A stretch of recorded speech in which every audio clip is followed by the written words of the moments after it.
Good evening, everyone. I am fresh off of 2 weeks of camp, so I am wired and ready to go. You know, the last 2 weeks really have been phenomenal. The first week, we actually talked about what we're going to be talking about tonight, which is sacrifice. What God expects us to do and how we are to be a living sacrifice for Him. And last week, we talked about being the good from 1 Timothy chapter 4, verse 12, being the good in our speech and our conduct and our faith and love and in purity. And both weeks, I thought, tied extremely well together.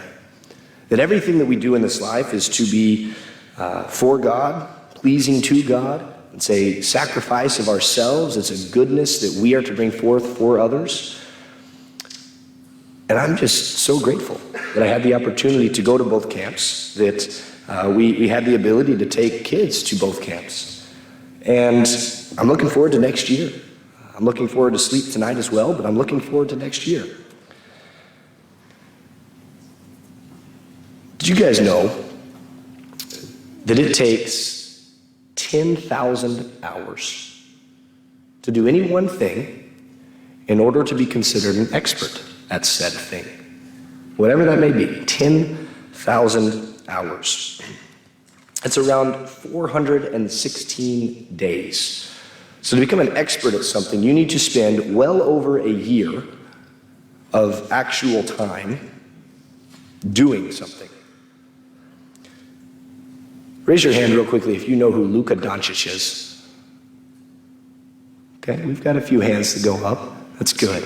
Luka Doncic right now is the star player for the Mavs. He's the younger Dirk Nowitzki. By the time he was 7 months old, he had actually already began touching basketballs and shooting them and holding them. And by age 1, he had a mini hoop in his room that he would shoot the ball into. From 1 to 6, he played other sports. At age 7, he joined organized basketball. By the time he was 19, he was in the NBA and selected as an all-star, all-NBA American, or whatever the actual term is. I don't know. Mixed college basketball and NBA there, but you guys can forgive me for that. So he had about 11 years, 12 years of training in which he was able to go from being a 7-year-old kid to what we know today. The amount of hours that he had available to him in order to attain to that 10,000 was 105,120. I'm gonna struggle tonight with my math, but I got it. Now, that's about 1/10 of his life. 1/10 of his life needed to be dedicated to basketball. That's a good amount of time, but that doesn't account for sleep.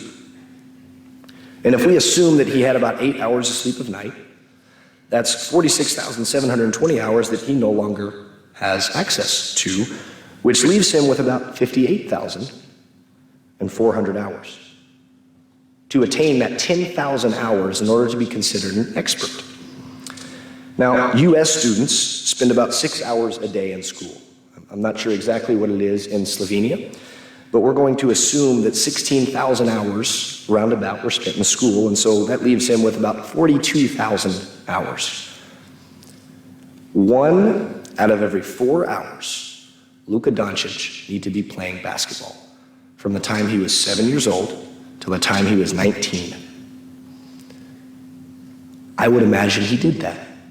He dedicated his life to his craft, and he spent hours upon hours upon hours dribbling, shooting, and becoming better at the sport of basketball. So the question that I'm going to ask you is, if our passion is serving the Lord, if our passion is loving God, how many hours are we spending learning more about God and serving Him?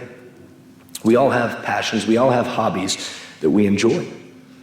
And in fact, when we choose to do one thing, we, by extension of not doing something else, give something else up. It's just called an opportunity cost. And our life is full of opportunity costs. And I believe that as Christians, our opportunity cost cannot and should not be God.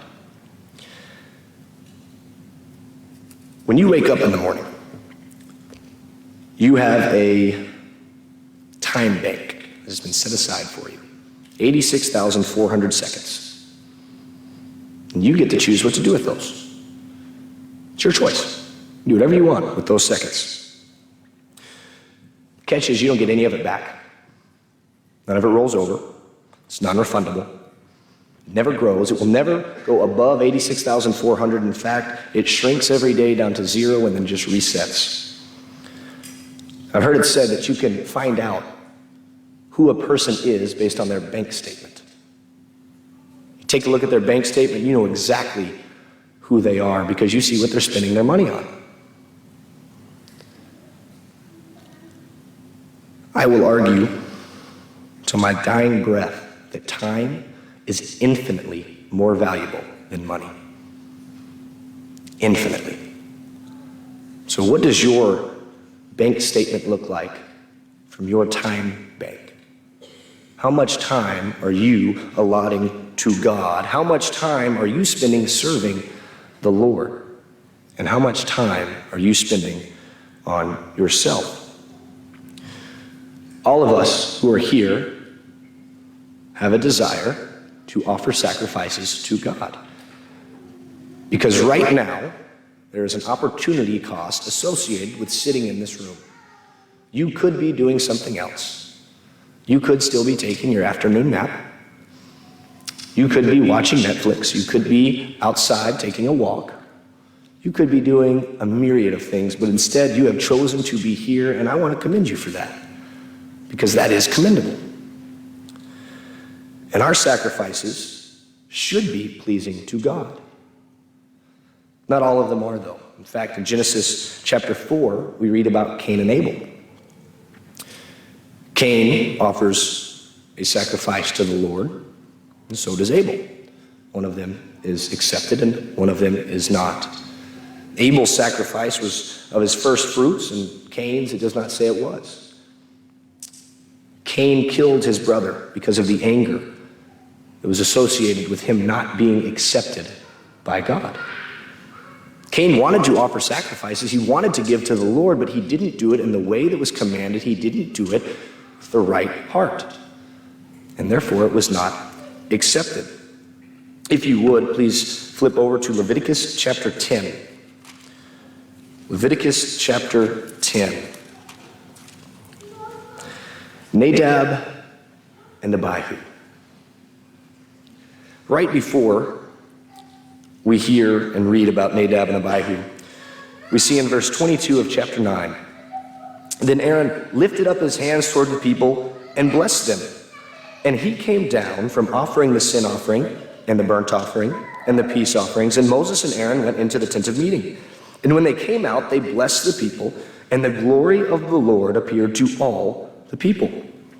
And fire came out from before the Lord and consumed the burnt offering and the pieces of fat on the altar. When all the people saw it, they shouted and fell on their faces. Now Nadab and Abihu, the sons of Aaron, each took his censer and put fire in it and laid incense on it and offered unauthorized fire before the Lord, which he had not commanded them.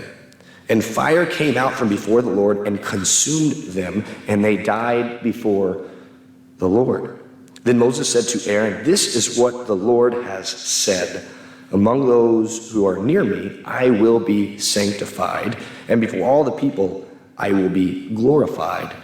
And Aaron held his peace.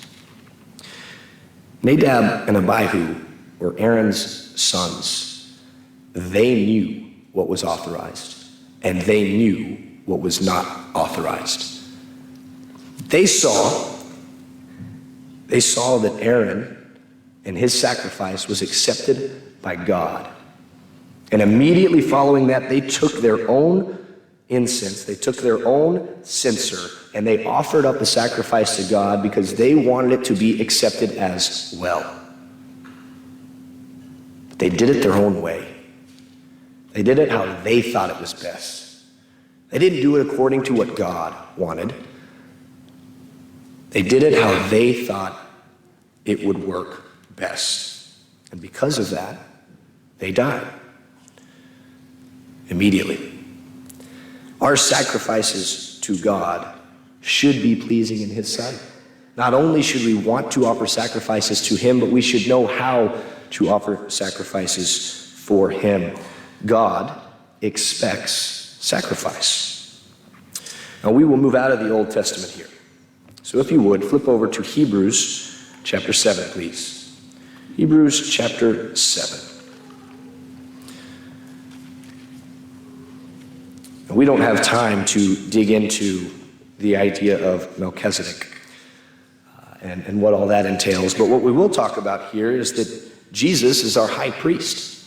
Aaron being the first high priest, and following that, every high priest up until the Christ came from the tribe of Levi. Jesus, being chosen by God, was a high priest, just as Melchizedek, having been chosen by God, was a priest. In verse 26 is where we're going to start right here, though. For it was indeed fitting that we should have such a high priest, holy, innocent, unstained, separated from sinners, and exalted above the heavens. He has no need, like those high priests, to offer sacrifices daily, first for his own sins and then for those of the people, since he did this once for all when he offered up himself. Aaron and every high priest following him had to daily and yearly offer up sacrifices for the people. Constantly offering sacrifices. Jesus did it once. For all those that came before and all those that will come after, Jesus offered up himself as the perfect sacrifice.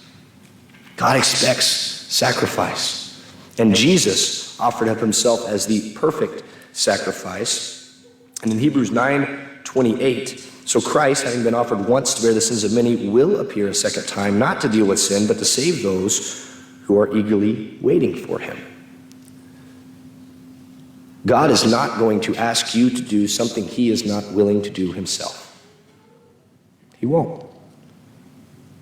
Jesus Christ came to the earth for you and for me, for everybody that is in this room and for everybody that is not in this room, for Jews and for Gentiles. He offered himself up for those who hated him, who reviled him, spat upon him. Jesus sacrificed for us. Modern day Christianity, I don't even like that phrase, it just feels wrong coming out of my mouth, is about going to church on Sunday. That's it. True Christianity is so much more than that. True Christianity is offering yourself up as a living sacrifice to God, day in, day out, no exception. I want you guys to take a second, everybody in here. I want you to think about a mentor of yours, someone who you look up to in the faith, someone who has influenced your life in the faith,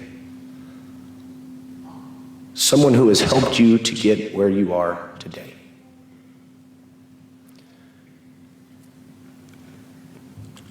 Did that person influence you in such a way because they were only at church on Sundays and Wednesdays? Did that person influence you because they showed up sporadically to things? Or did that person influence you because they spent every moment of their lives serving God? Because their life was a testament to who they served. My mentors dedicate their lives to God. I'm grateful that they are still around. Not all of us are as lucky. As of right now, my mentors are still here. They're still on this earth. I can still call them if I have a question, if I need to talk. and they are always focused on the Lord. Ed read for us from Romans 12, verses 1 and 2, and I have to thank him because I was coming out of the restroom when I heard his voice. It's an unmistakable voice. You know who it is immediately when you hear it. And I said, Ed, can you read scripture? And he goes, thank you, Romans 12, 1 and 2. The idea that serving the Lord it's just a part of who we are as Christians. Nothing should stand in our way. I appeal to you, therefore, brothers, by the mercies of God, to present your bodies as a living sacrifice, holy and acceptable to God, which is your spiritual worship. Do not be conformed to this world, but be transformed by the renewal of your mind, that by testing you may discern what is the will of God, what is good and acceptable and perfect. Our lives, everything that we do, every word that we speak, every thought that we think should be with the mindset of serving God. Are we going to mess up? Of course we are. But we get back on the horse, we get back on the saddle, and we try again. And we do it better the next time.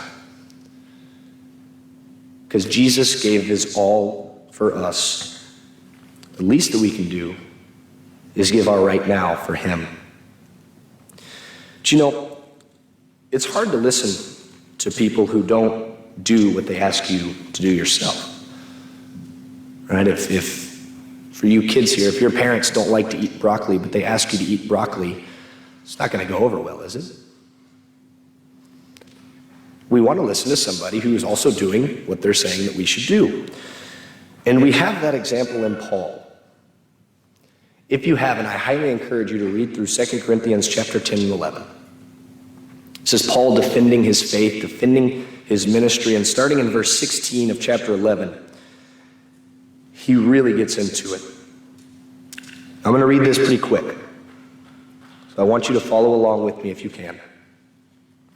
I repeat, let no one think me foolish, but even if you do, accept me as a fool, so that I too may boast a little. What I am saying with this boastful confidence, I say not as the Lord would, but as a fool. Since many boast according to the flesh, I too will boast. For you gladly bear with fools, being wise yourselves. For you bear it if someone makes slaves of you, or devours you, or takes advantage of you, or puts on airs, or strikes you in the face. To my shame, I must say we were too weak for that.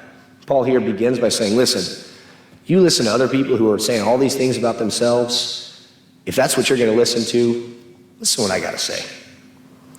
But whatever anyone else dares to boast of, I'm speaking as a fool, I also dare to boast of that. Are they Hebrews? So am I. Are they Israelites? So am I. Are they offspring of Abraham? So am I. Are they servants of Christ? I am a better one. Talking like a madman, with far greater labors, far more imprisonments, with countless beatings and often near death. 5 times I received at the hands of the Jews, the 40 lashes less one. 3 times I was beaten with rods. Once I was stoned. 3 times I was shipwrecked. A night and a day I was adrift at sea, on frequent journeys and dangers from rivers, danger from robbers, dangers from my own people, danger from Gentiles, danger in the city, danger in the wilderness, danger at sea, danger from false brothers, and toil and hardship, through many a sleepless night, and hunger and thirst, often without food, and cold and exposure. Paul didn't just write to the people to say, you need to serve God and sacrifice yourself. He lived it. Everything about his life was a sacrifice to God. And we find out why in the letter he writes to the Galatians. See, Paul struggled. He suffered. He wasn't a hypocrite because he lived what he taught. But most of all, he imitated Christ. He imitated Jesus with his life. Galatians chapter 2, verse 20. I have been crucified with Christ. It is no longer I who live, but Christ who lives in me. And the life I now live in the flesh, I live by faith in the Son of God. As we bring this to a close, we need to understand that Jesus freely gave of himself. He did not have to. He chose to. So the question then is, what will you give? Are there things in your life that are pulling you away from serving God? Are there things in your life that are causing you to stumble? Matthew chapter 5, verses 29 and 30. You see that if your right hand causes you to stumble, you cut it off. Your right eye causes you to sin, you pluck it out. What in your life needs to be cut off? What in your life needs to be plucked out? The reality is there are two options after this life. That's it. There's two choices. So, will you choose to sacrifice now for what you want? Or will what you want be what you sacrifice? If there is any need that you have tonight, please come as we stand and sing.